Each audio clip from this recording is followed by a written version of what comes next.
claro o Brasil surge, indeciso, da pólvora.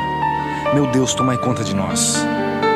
Estes versos são do poema Outubro 1930 e foram publicados no primeiro livro de Carlos Drummond de Andrade em 1930.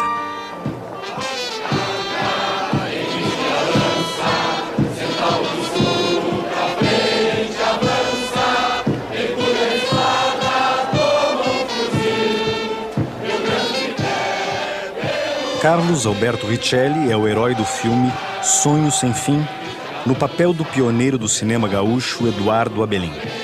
Ele foi contaminado pela mesma euforia que tomou conta do país quando estourou a Revolução de 1930 e embarcou na esperança de que estava nascendo um novo Brasil. A Revolução levou 21 dias para chegar ao Rio de Janeiro. O Palácio Guanabara, residência oficial do presidente da República, e o Palácio do Catete, sede do governo federal, foram cercados. O presidente Washington Luiz recusou as intimações que recebeu da junta militar para renunciar. Foi preso no dia 24 de outubro e levado para o Forte de Copacabana, de onde embarcaria para o exílio.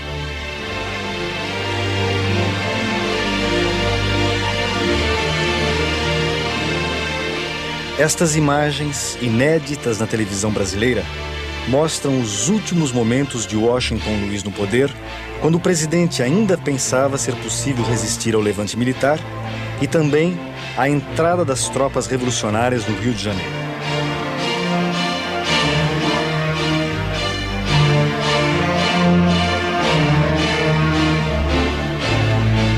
Quando Washington Luiz foi deposto em outubro de 1930, multidões saíram às ruas para comemorar por todo o Brasil.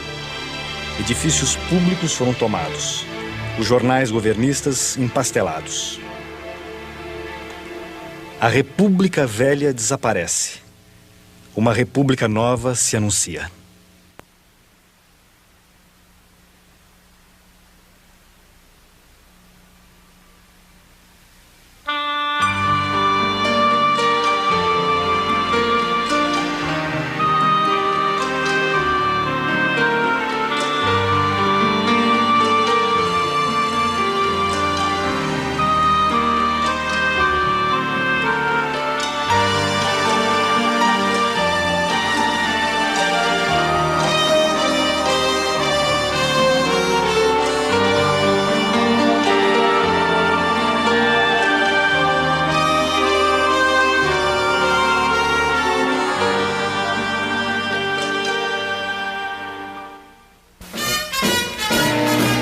O Corso na Avenida Rio Branco foi um dos pontos altos do primeiro carnaval da década de 20. Comemorado em grande estilo no Rio de Janeiro, a capital do Brasil e o berço do samba. Nos anos 20, o carnaval ainda não atraía turistas estrangeiros. Lá fora, o Rio era mais conhecido por suas belezas de cartão postal, como o Canal do Mangue. E, sobretudo, pelo Pão de Açúcar, de onde já se podia admirar a paisagem. O Corcovado não passava de um morro, pois a estátua do Cristo Redentor só seria inaugurada um ano depois da Revolução. Em 1920, o Rio tinha pouco mais de 1 milhão de habitantes, 6 vezes menos do que hoje em dia. Já naquela época, a Avenida Rio Branco era a mais importante e movimentada da cidade e a Rua do Ouvidouro seu ponto mais elegante. No encontro da Avenida Rio Branco com a Beira-Mar, ficava o Palácio Monroe, que a partir de 1925 abrigou o Senado Federal. E ao lado do palácio, o Obelisco, marco da abertura da Avenida Beira-Mar. Depois de outubro de 1930, quando os gaúchos amarraram seus cavalos no Obelisco, ele passou a simbolizar a vitória da Revolução. O Obelisco de granito continua de pé como marco de um tempo de grandes transformações. Existe um tipo de política no Brasil, existe um tipo de sistema político no Brasil anterior a 1930, né? Regionalista, marcadamente oligárquico, liberal elitista, etc., que morre em 1930. Nos anos 20, o Brasil continuava a viver da exportação de açúcar, café, cacau e borracha. Quando o café tomou o primeiro lugar da lista de exportações, São Paulo passou a dividir o mando político com Minas Gerais. Os paulistas entravam com o café, os mineiros com o leite.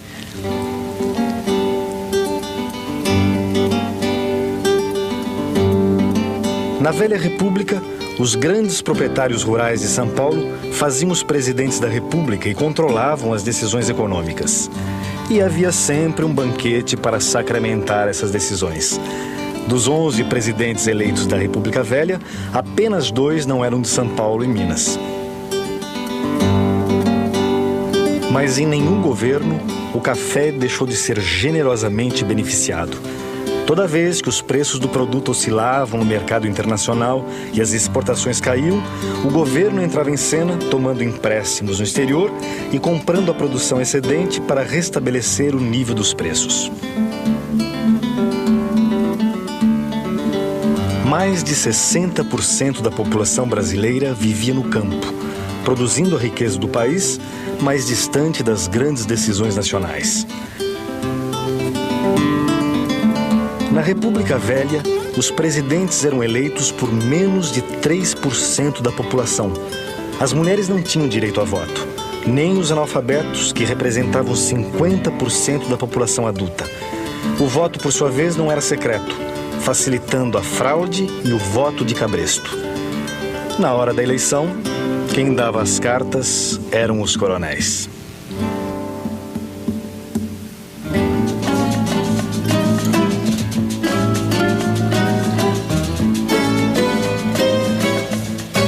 Enquanto isso, no Brasil urbano, os coadjuvantes da elite nacional, profissionais liberais, jovens oficiais do exército e intelectuais, sonhavam com o século XX.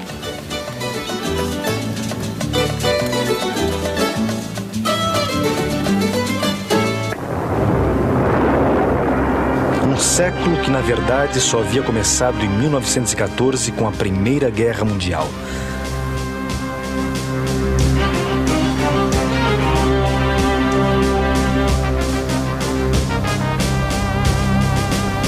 O Brasil só entrou na guerra a partir de 1917 e lucrou muito enquanto durou o conflito mundial, vendendo de tudo às nações aliadas, de matérias-primas a gêneros alimentícios e até mesmo certos produtos industriais.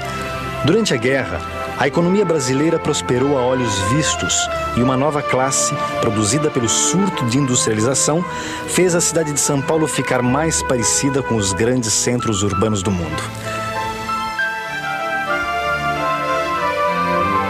Às voltas com angustiantes problemas de sobrevivência, o operariado de São Paulo lutou por melhores salários e melhores condições de trabalho. Em sua maioria, imigrantes de origem italiana ligados ao movimento anarco-sindicalista, os operários paulistas realizam inúmeras greves a partir de 1910, culminando com a Greve Geral de 1917. Ameaçados de expulsão do Brasil e debaixo de forte repressão, os operários chegariam aos anos 20 sem ter conquistado os mínimos direitos sociais pelos quais tanto lutaram.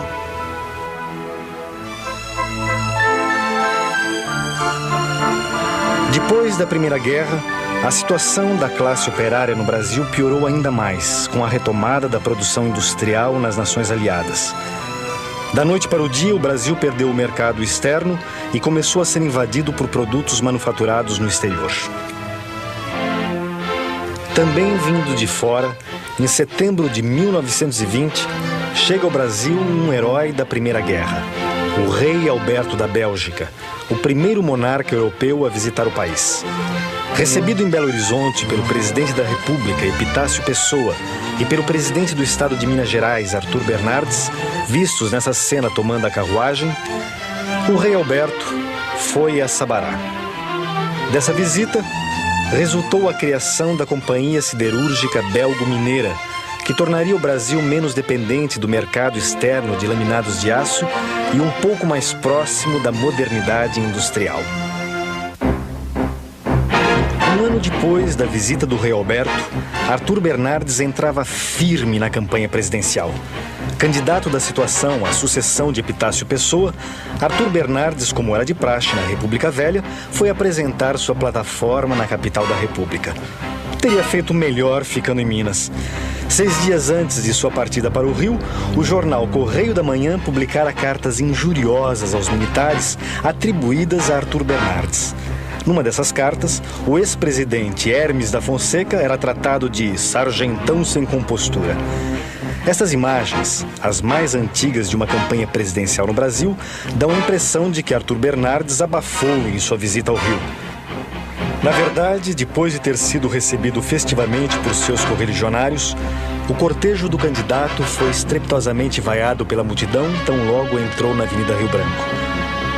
A insatisfação explodiria no ano seguinte, na primeira das revoltas militares que levariam à Revolução de 30. A partir de 1930, os políticos tiveram que incorporar na sua retórica muita coisa para satisfazer as reivindicações populares. Foi a primeira vez, por exemplo, em que a retórica oficial admitiu que havia miséria no Brasil, que havia uma desigualdade gritante, que o trabalhador tinha direitos.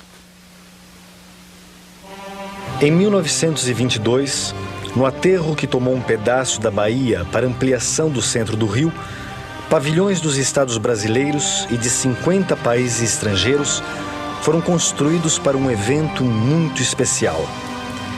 Era a Exposição Internacional, inaugurada a 7 de setembro para comemorar o centenário da independência. Faraônicos e de gosto duvidoso, já faz tempo que esses pavilhões foram abaixo. Atraindo milhares de visitantes, inclusive do exterior, a exposição teve de tudo. Desde vinho do Porto a objetos de decoração, passando naturalmente por equipamentos industriais e até por invenções aparentemente estapafúrdias. Uma das maiores atrações foi o avião que acabara de completar a primeira travessia do Atlântico.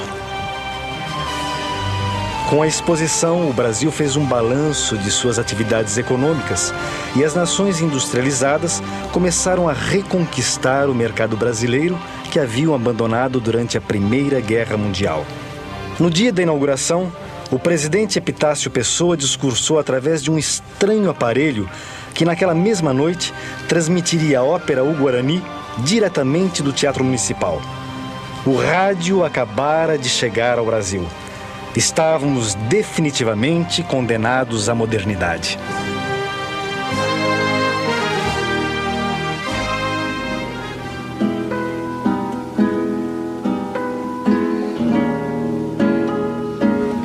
Condenados à modernidade.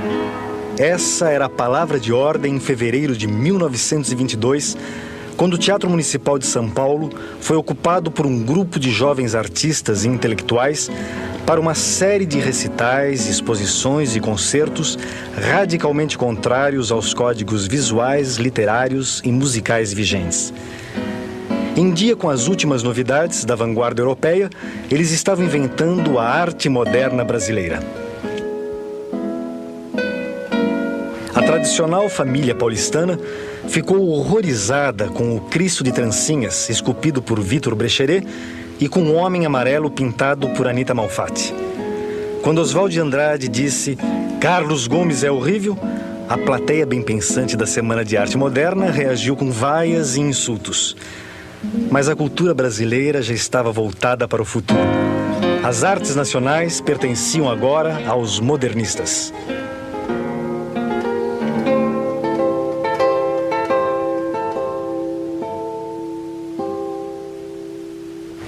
Menos de um mês depois da Semana de Arte Moderna, Arthur Bernardes é eleito presidente da República. Sua vitória é contestada por civis e militares inconformados com a ditadura dos barões do café. Enquanto os desafetos da política do café com leite pedem novas eleições, um pequeno grupo de comunistas e antigos militantes anarco-sindicalistas fundam o Partido Comunista do Brasil. Em julho de 1922, foi a vez dos militares se rebelarem. Um motim sacudiu a escola militar e o forte de Copacabana se sublevou. Jovens oficiais de modesto calibre, os tenentes, protestavam contra os soldos baixos, o fechamento do clube militar a prisão do Marechal Hermes da Fonseca e, sobretudo, a eleição de Arthur Bernardes. Entregue à própria sorte por outras unidades do Exército, o forte de Copacabana foi bombardeado pelas forças leais ao governo. Recusando a rendição, um pequeno grupo de praças e tenentes saíram pela Avenida Atlântica ao encontro das poderosas forças do governo. Apenas 2 tenentes sobreviveram à fuzilaria.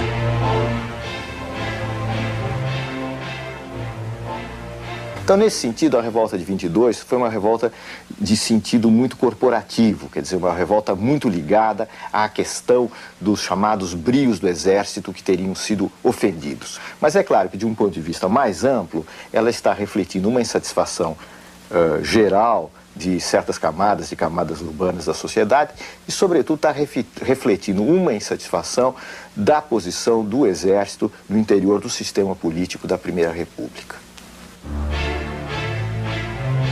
Depois da revolta do Forte de Copacabana, o Brasil sucumbiu a um longo estado de sítio que Epitácio Pessoa deixou de herança para seu sucessor. Empossado em novembro de 1922, Arthur Bernardes jogou duro com a oposição. Assinou leis repressivas, amordaçou a imprensa, alterou a Constituição para reforçar a autoridade do poder central e desmontou os governos estaduais não afinados com o manda-chuva do catete.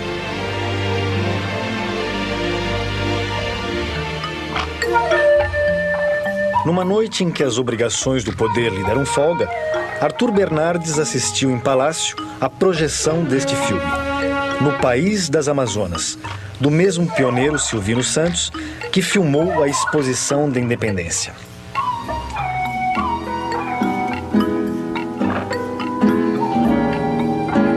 Imagens em movimento de um Brasil desconhecido puderam ser vistas pela primeira vez. Imagens de um país sem café nem leite.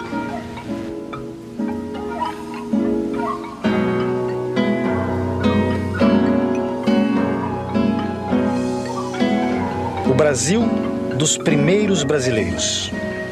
Nos anos 20, havia mais de 500 mil índios no Brasil.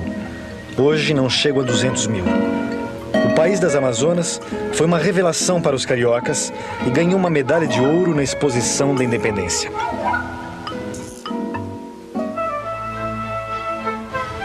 Fora do círculo do poder, as elites civis tinham como símbolo máximo da sua insatisfação a figura de Rui Barbosa. Candidato 3 vezes derrotado à presidência da República, Rui Barbosa havia sido o grande líder da campanha civilista, o primeiro movimento significativo de opinião pública a agitar a República Velha. Em 1923, a grandiosidade destas homenagens póstumas atestam que os ideais da campanha civilista continuavam de pé. Voto secreto, maior autonomia para os estados, menos poder para os militares, eram bandeiras que já mobilizavam multidões.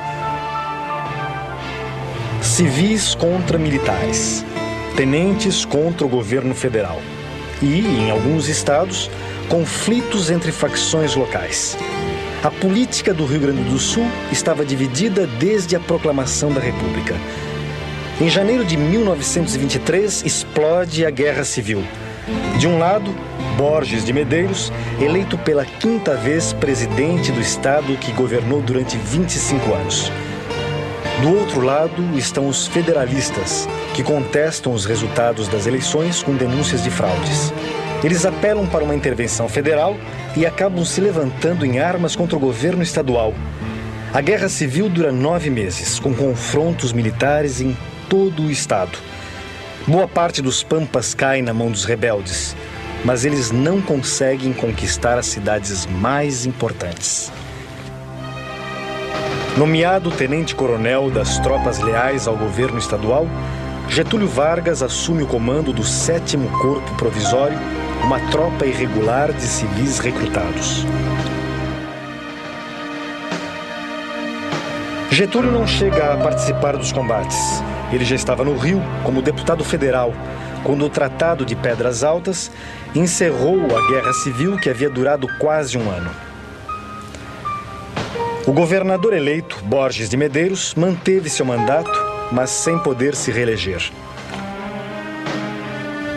Borges de Medeiros seria sucedido no governo estadual pelo próprio Getúlio Vargas. Para os revolucionários, para aqueles que a gente ficou conhecendo como tenentes, a questão democrática era uma questão de segunda ordem.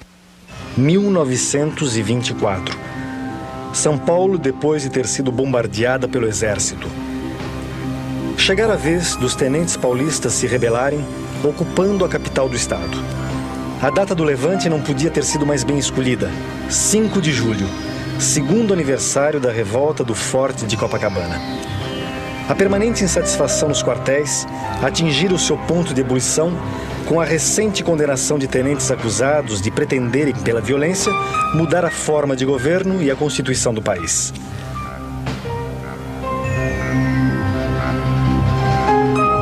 Em Sergipe e no Amazonas, o levante fora logo dominado. Mas em São Paulo, os rebeldes ocuparam a capital graças à colaboração da Força Pública Paulista. Com o país sob estado de sítio, São Paulo fora escolhida para a sede do levante pela distância do Rio de Janeiro, onde o presidente Arthur Bernardes mantinha rigorosa vigilância policial. Bernardes não estava exagerando quando disse que, como presidente, havia sido apenas um chefe de polícia. O tenentismo é um movimento que mais faz do que fala. O tenentismo age, o tenentismo explode, articula conspirações.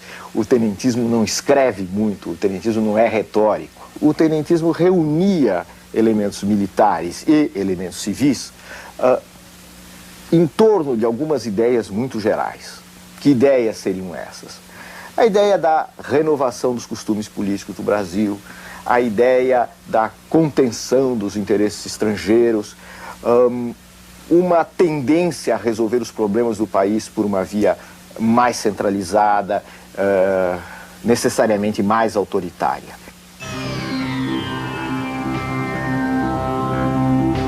Cercados pelo exército após 3 semanas de ocupação, os tenentes abandonam São Paulo para evitar que a cidade seja ainda mais sacrificada pelo bombardeio.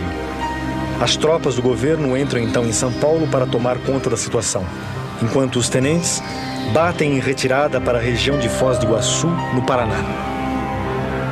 Em apoio aos tenentes de São Paulo, outro grupo de militares se levantou em armas no Rio Grande do Sul. E da união dos rebeldes paulistas e gaúchos nasceria no ano seguinte a Coluna Prestes. A nossa posição ainda era de conspiradores.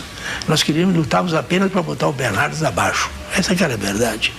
Então nós esperávamos que, mantendo a luta armada no interior do país, o governo seria obrigado a jogar tropa contra nós, aliviando lá no Rio de Janeiro, em São Paulo, onde os nossos conspiradores, os nossos companheiros botassem o Bernardes abaixo. Essa era a nossa estratégia. A Coluna Prestes atravessou o país numa marcha de 25 mil quilômetros e chegou a contar com 1.500 combatentes. Em confronto permanente com as tropas do governo, a coluna não perdeu nenhum combate.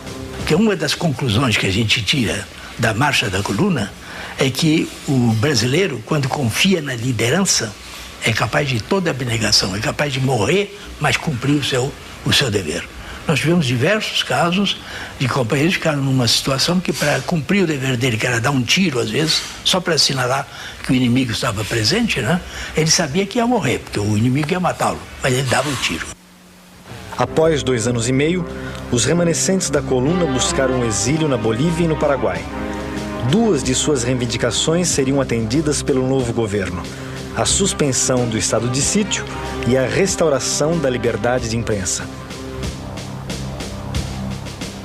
Uma vez mais, a história se repetiu. No Palácio do Catete, um mineiro passou o bastão a um representante de São Paulo. Arthur Bernardes entrega a presidência a Washington Luiz, em novembro de 1926. No dia da posse, quando os clarins anunciaram a chegada do novo chefe do governo, a multidão deu vivas ao libertador. Os jornais, por sua vez, saudaram o fim de 4 anos de perseguições, violências e crimes. Apesar de amaldiçoado por jornais da oposição, Arthur Bernardes despediu-se da presidência de forma bem mais tranquila do que Washington Luiz faria 4 anos depois. Ao tomar posse, Washington Luiz distribuiu os ministérios entre políticos de vários estados. O Rio Grande do Sul ficou com o Ministério da Fazenda, entregue ao deputado Getúlio Vargas. Getúlio seria ministro da Fazenda só por um ano, até ser eleito para o governo do Rio Grande do Sul. Para Washington Luiz, governar era abrir estradas. Esportivo, bonitão, cheio de força e saúde, Washington Luiz não fugia à regra da República Velha. Era um homem da oligarquia cafeeira. Menos de um mês depois da posse, enviou ao Congresso um projeto de reforma monetária beneficiando as exportações.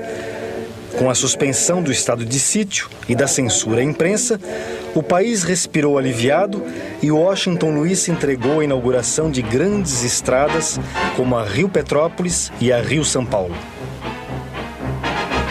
Ao inaugurar a Rio São Paulo, Washington Luiz abraça Júlio Prestes, presidente de São Paulo e futuro candidato à presidência da República na sucessão de 1930.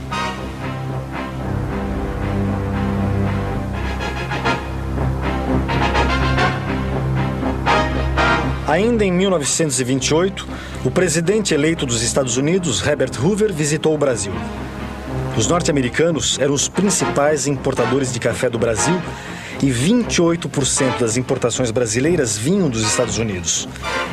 Quando ainda era secretário de Comércio, Hoover dirigira pessoalmente uma campanha contra a política brasileira de proteção ao preço do café, base da economia da República Velha. Foi nessa época que outros países aumentaram sua exportação cafeeira, passando a concorrer com o Brasil no mercado externo. Por esse revés, os barões do café não esperavam. Só a antropofagia nos une. Única lei do mundo. Expressão mascarada de todos os individualismos, de todos os coletivismos, de todas as religiões. To pee or not to pee? That's the question. Com essas palavras de ordem, Oswald de Andrade apresentou ao país o seu manifesto antropófago. O modernista Oswald propunha uma saída canibalesca para os impasses nacionais. No caldeirão, apenas as grandes conquistas do chamado mundo civilizado que valia a pena digerir. Oswald gostava de chamar o Brasil de Pindorama, a terra do pau-brasil, onde o carnaval é o acontecimento religioso da raça e a alegria é a prova dos 9.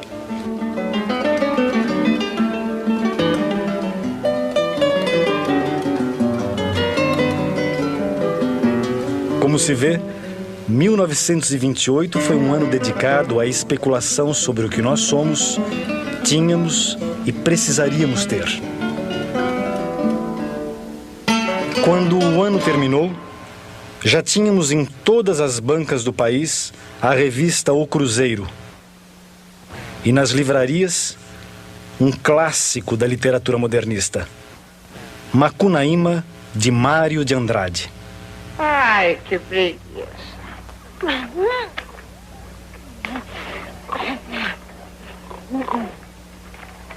E eu?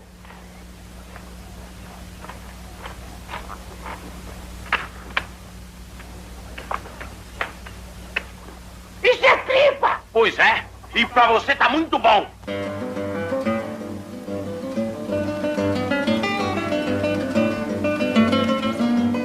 No final dos anos 20, a terra do pau-brasil não estava preparada para a revolução imaginada por Oswald de Andrade. Pindorama ainda tinha vergonha. Uma outra revolução acabou vindo, mas precisou de uma ajuda de fora. Em 30 há alguma coisa que a história tradicional dizia que me parece verdadeira. Há uma revolução de alguns estados contra outros estados. Há, de algum modo, uma revolução contra São Paulo. 29 de outubro de 1929, uma terça-feira negra. Da noite para o dia, milhões de ações mudaram de mãos na Bolsa de Nova York. Aturdidos pela especulação, os investidores entram em pânico, perdem a confiança no mercado e o preço das ações despenca, gerando falências em cadeia. Milionários amanhecem sem nada. Pequenos poupadores perdem o pouco que tinham conseguido acumular a vida inteira. Por ter sua economia dependente de um único produto de exportação, o Brasil acabou sendo duramente afetado pela crise mundial. O estoque de café acumulado, sem comprador à vista, chegou a 22 milhões de sacas. Desta vez, o governo não teria como bancar os prejuízos. Os empréstimos internacionais estavam suspensos e as nossas reservas foram tragadas pela fuga de capitais estrangeiros do país. No início dos anos 30, sob efeito da quebra da Bolsa de Nova York, as economias capitalistas do mundo inteiro perdem o rumo e mergulham na recessão e no desemprego.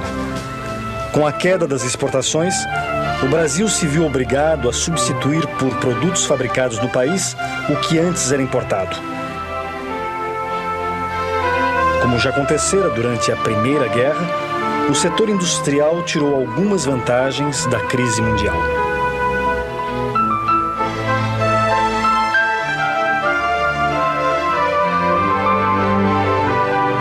E foi ainda sob o impacto da crise do café que as eleições dobraram a esquina. Mudando as regras do jogo, Washington Luiz indica um paulista à sua sucessão, o presidente de São Paulo, Júlio Prestes. Como era a tradição na República Velha, o candidato da situação vai ao Rio apresentar sua plataforma de governo num grande banquete. Em nome da continuidade administrativa do seu governo, Washington Luiz impusera como candidato um novo representante do café. Os mineiros se sentiram traídos e romperam a velha aliança conservadora do café com leite para formar a Aliança Liberal. Como candidatos de oposição a Júlio Prestes, foram escolhidos Getúlio Vargas e João Pessoa, representantes do Rio Grande do Sul e da Paraíba. Anistia, voto secreto, voto feminino, jornada de 8 horas foram bandeiras que mobilizaram multidões em torno dos candidatos de oposição. A Aliança Liberal incluía desde conservadores, como o presidente de Minas, Antônio Carlos Ribeiro de Andrada, até os tenentes, tidos como radicais pelos próprios aliancistas. Antônio Carlos se notabilizou por ter dito: façamos a revolução antes que o povo a faça. Todos queriam o poder, mas tinham horror do povo. Os tenentes viam a questão operar da pior maneira possível, né? Nas palavras deles próprios, eu estou pensando no Juarez Távora, por exemplo, da ameaça do populacho, né? O perigo de bolchevização das reivindicações. Eles tinham horror à classe operária. Para a maioria dos tenentes, eu arriscaria dizer quase, para a totalidade dos tenentes, o movimento operário era alguma coisa demoníaca e que deveria ser evitada e controlada. Os industriais paulistas não tinham dúvida sobre quem deveriam apoiar. O Centro das Indústrias de São Paulo lança manifesto apoiando o candidato do governo. Para os industriais, a vitória de Júlio Prestes seria a garantia da execução integral do programa financeiro do governo de Washington Luiz. Candidato do governo, apoiado pelos industriais, Júlio Prestes também foi capaz de mobilizar multidões. Na campanha, além de grandes recursos financeiros, contou ainda com outro trunfo: o rádio. Sua candidatura modernizou as campanhas políticas no Brasil, fazendo do rádio um eficaz veículo de propaganda. Até um jingle Júlio Prestes teve de graça: a marcha Seu Julinho Vem, gravada por Francisco Alves para o Carnaval de 1930. Seu Julinho vem, seu Julinho vem, e o mineiro lá de cima tem cuidado.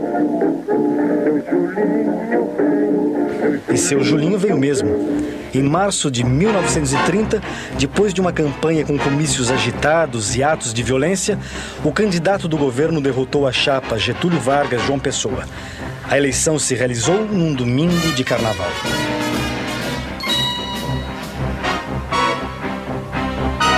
A primeira reação da oposição foi reconhecer a vitória de Júlio Prestes, apesar das suspeitas de que a fraude eleitoral fora generalizada. Alguns se limitaram a contestar os resultados, outros se lançaram na conspiração revolucionária. Os setores mais jovens da aliança, gente como Oswaldo Aranha, no Rio Grande do Sul, por exemplo, tinham uma perspectiva de alteração brusca do sistema que os velhos oligarcas tradicionais, como Borges de Medeiros e outros que estavam na aliança, certamente não tinham. E o curioso é notar que um homem relativamente jovem, como Getúlio Vargas, e que acabou sendo a figura de proa do movimento de 30, era um dos que mais hesitava na perspectiva de uma ruptura. Os tenentes, por sua vez, contavam com a liderança de Luiz Carlos Prestes. Mas Prestes, refugiado em Buenos Aires, já estava em outra e lança um manifesto contra a Revolução. Esse manifesto, antes de eu lançar, eu chamei os tenentes a Buenos Aires para informar a eles. Então veio João Alberto, veio Siqueira Campos, veio Djalma Dutra, Miguel Costa, o Isidoro e outros estiveram lá.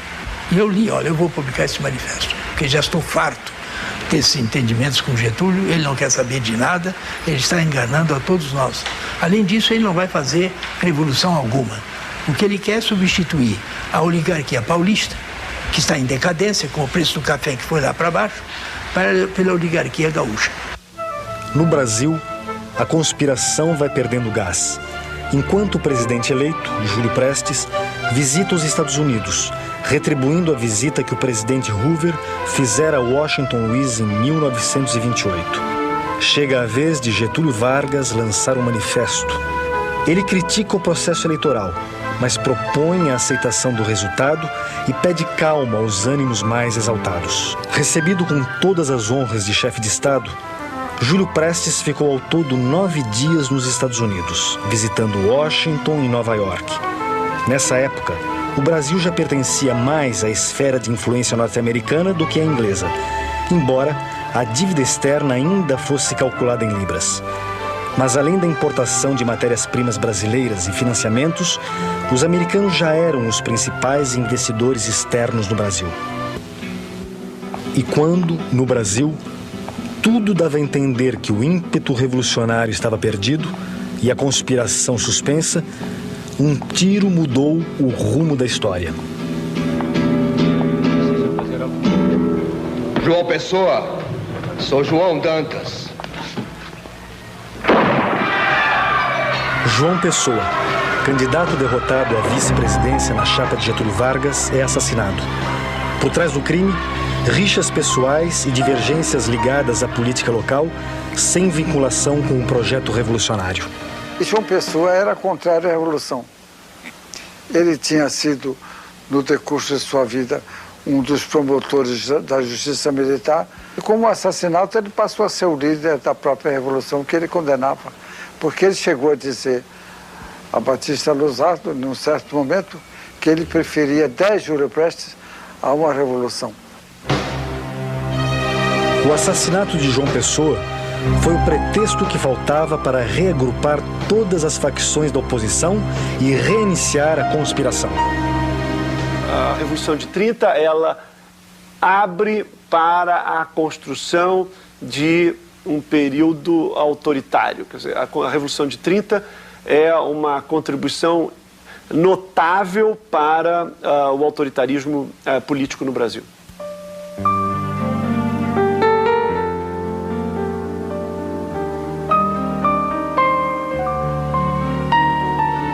No revolucionário ano de 1930, o Brasil recebeu a visita do Zeppelin. A gaúcha Yolanda Pereira ganhou o concurso de Miss Universo. A seleção brasileira perdeu a primeira Copa do Mundo e Mário Peixoto lançou o filme Limite, uma obra pra lá de moderno.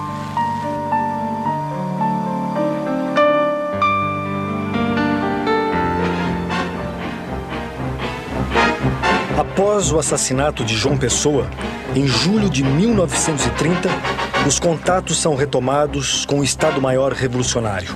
E uma primeira data, 25 de agosto, é marcada e depois cancelada por falta de preparo. Falava-se tanto de revolução em 30 que já ninguém mais acreditava que ela iria acontecer. Mas dessa vez, as lideranças mais jovens da Aliança Liberal e os tenentes conseguem convencer os indecisos que chegara a hora de colocar a tropa na rua e a data definitiva do levante é marcada.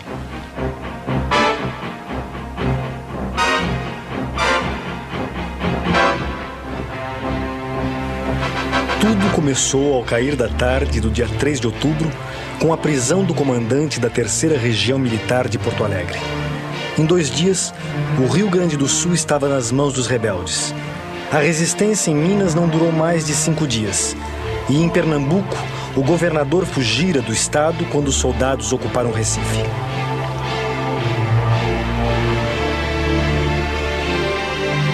Uma semana depois de iniciado o levante, o Estado-Maior Civil e Militar do movimento é recebido em festa no Paraná, onde o Exército já havia deposto o presidente do Estado.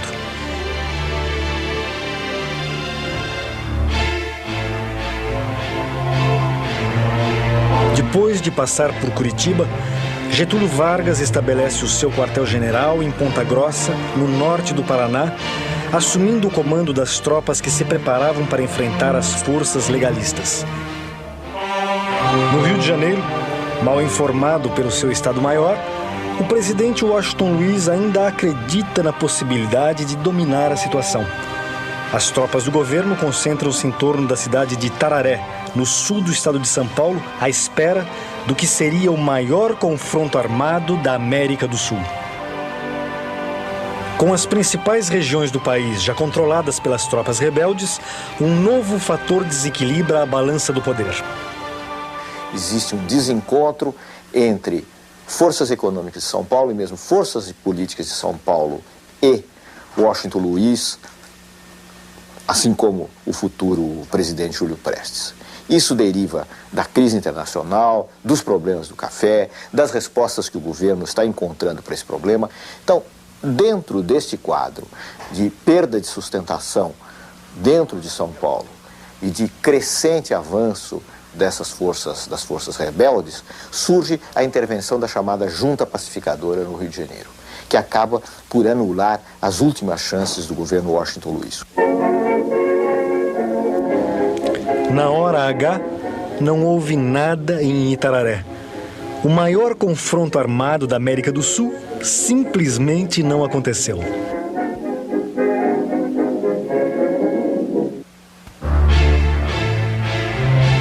Na madrugada de 23 de outubro, tropas do Exército ocupam a capital federal.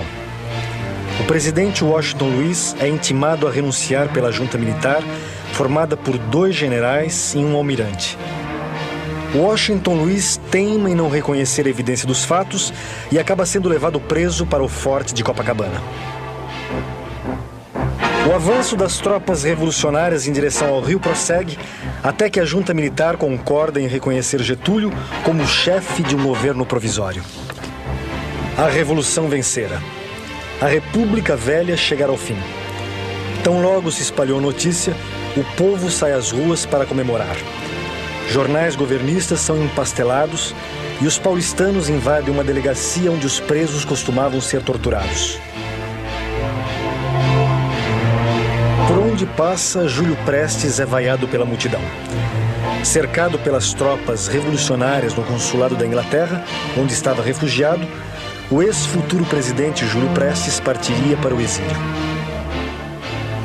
É em clima de festa que São Paulo recebe de volta os tenentes derrotados em 1924. Eles que já eram heróis, agora são também vencedores.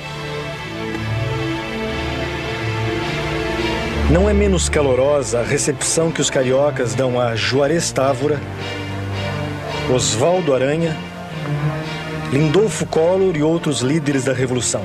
Segundo a crônica da época, quando eles chegaram à capital, o Rio se transformou num mar de fardas e lenços vermelhos. Getúlio Vargas, em menos de 30 dias, partira à paisana de Porto Alegre, vestira a farda para comandar as tropas revolucionárias e, já de volta aos trajes civis, tomara posse como chefe do governo provisório. O governo de Getúlio não seria tão provisório. Só em 1945, os militares o forçaram a renunciar. Toda a batalha ideológica de 30, né, foi a batalha do país único, e do país uno, sob a bandeira de um Estado com maior força, não é? Em oposição àquilo que Juarez Távora, por exemplo, chamava de os 20 estados, que eram como 20 feudos de um país descentralizado, etc. A República Nova já nasceu marcada pela cisão. As primeiras feridas foram abertas na hora de formar o ministério e escolher os interventores estaduais. De um lado estavam os tenentes, de outro a nova geração de oligarcas que chegava ao poder. Cada vez mais forte, o governo irá patrocinar modificações significativas no plano econômico e social. O Brasil terá mais indústrias, os trabalhadores mais direitos sociais, mas os sindicatos serão tutelados pelo Estado. Então, em vez do povo chegar à vida política no Brasil por iniciativa própria, ele chegou tutelado pelos organismos governamentais. Mas, apesar de tudo, para um país que não tinha participação política de massa, foi uma transformação. Pela primeira vez, o discurso do poder incorpora a classe operária, os chamados humildes na terminologia de Getúlio, e mais do que isso, há uma política trabalhista instaurada. Apesar de suas propostas modernizantes, o novo regime foi ficando parecido com o regime anterior. As oligarquias recuperam seu poder, menos em alguns estados, como São Paulo, que vai à guerra civil em 1932. Os tenentes, por sua vez, perdem influência. Os que não são disciplinados acabam seduzidos pelo Estado. Um Estado que distribui favores em troca de subordinação. 1920 é a modernidade do controle do Estado, é a modernidade da democracia, é a modernidade da cidadania. A modernidade de 1930 é a modernidade do autoritarismo, a modernidade da manipulação e a modernidade da ilusão. Quer dizer, nós podemos escolher com qual modernidade nós queremos ficar. O Zeppelin foi um dos símbolos da modernidade. Ele veio ao Brasil pela primeira vez em 1930 e voltou várias vezes até 1937. Foram anos em que o país ficou mais nacionalista, no pior sentido que as ditaduras costumam dar à palavra nacionalismo. Implantada em 37, a ditadura do Estado Novo será vista pelos seus mentores como a conclusão racional da Revolução de 30, como o último ato de um processo que para muitos até hoje não terminou.